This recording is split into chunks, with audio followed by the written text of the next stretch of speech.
Hello, everyone. Welcome to the vAuto live market view for the third quarter of 2024.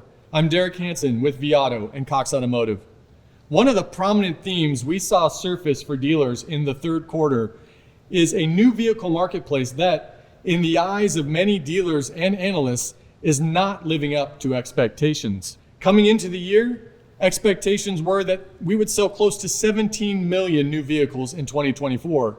However, as we close out the third quarter, we're projecting to be closer to 15 million vehicles now. I've invited as our guest today, Chris Hanna, Associate Vice President of Performance Management at vAuto. Chris keeps a tight pulse with the new vehicle market and works daily with dealers to optimize new vehicle sales volume and profitability.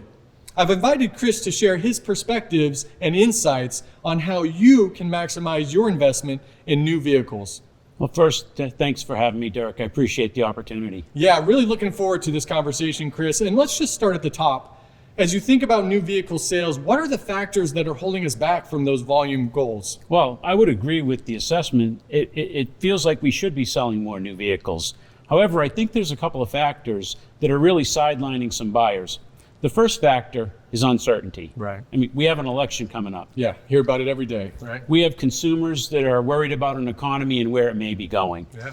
The second factor would be affordability. I can't tell you how many conversations I've had with dealers recently that have had customers in their showroom. They want to buy a new vehicle, but simply can't get a deal put together. Could be because of negative equity in their current vehicle, or it could be issues with getting a deal financed is problematic. Yeah, that's a great point on the affordability front. And we've seen some movement there, particularly with the banks and the credit unions tightening their lending standards in the third quarter, though the OEMs seem to be going the other way. And in fact, that leads to my next question. As we talk about OEMs, they're using incentives again. We're up 50% from where we were a year ago. How are incentives impacting the whole affordability equation? Incentives are definitely helping. We've seen transaction prices that are lower. That being said, the average transaction price is still north of $47,000. So high. That's a lot of money, and that translates to a sizable payment. Another important thing to call out with incentives would be the OEMs have changed the playbook on incentives. In past years, you've seen incentives that would be applied to a model and a trim line, more or less a blanket approach. Now we're seeing many more VIN-specific incentives. This puts the dealer in the position of not only having to identify which incentives are available, but which vehicles to apply those incentives to so that they can advertise them and have the customers see them in the marketplace. Yeah, so it sounds like the incentives are certainly more part of the equation. The dealers are using them, again, to get consumers back to the table, but it's becoming more complex than to manage in this environment. Much more complex. Our team has been working with our dealers with some enhancements that have come through our Conquest new inventory management tool that helps dealers identify those VIN-specific incentives, get them applied to the right vehicles and merchandised appropriately so that the consumer can find that best price or that best deal in a vehicle that they're interested in buying. Yeah, that's great to see those enhancements. Now, as we think about incentives, I know you don't have a crystal ball here, Chris, but I'm going to ask you, given what we're seeing on the ground as you're talking to dealers in the different makes and models, where do you think OEMs go from here with incentives? Well, some positive news in the third quarter has been that the days supply overall of new vehicles has tightened to around 72 days. Okay.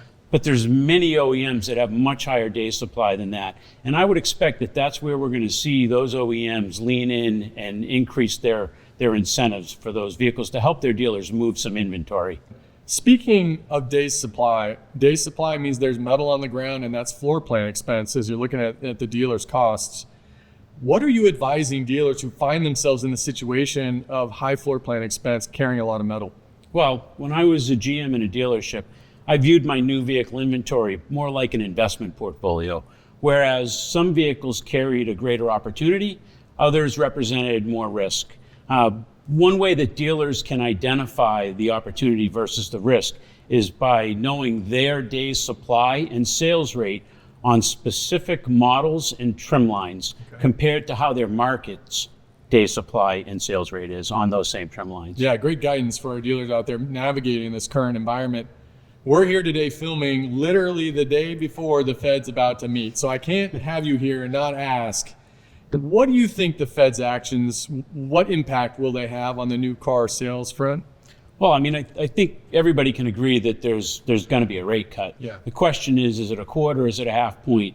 Either way, I think when you look at the impact of that, it's going to take a while for that to have any significant impact on financing. It'll have to work its way down on financing. The other part would be that dealer floor plans, again, it'll take time for it to have a significant impact there. And I think at the end of the day, if you're not profitable in new vehicle sales today, a rate cut is not likely to either move buyers into the market fast enough or to help you become profitable just through that rate cut. Yeah, that's great guidance. I mean, it's really on the dealers getting the basics, staying on top of their inventory, managing their portfolio, knowing what they've got on the ground. Thank you for being here today. Thank you for the insights. I really appreciate it. I know our listeners did too. Well, thank you for the opportunity. Really appreciate it. Yeah, thanks, Chris. And thank you for tuning in. We look forward to seeing you next quarter to share more perspectives as the car market continues to evolve. In the meantime, if there's anything I or the vAuto team can do to help you keep your business moving forward, please let us know. Thank you.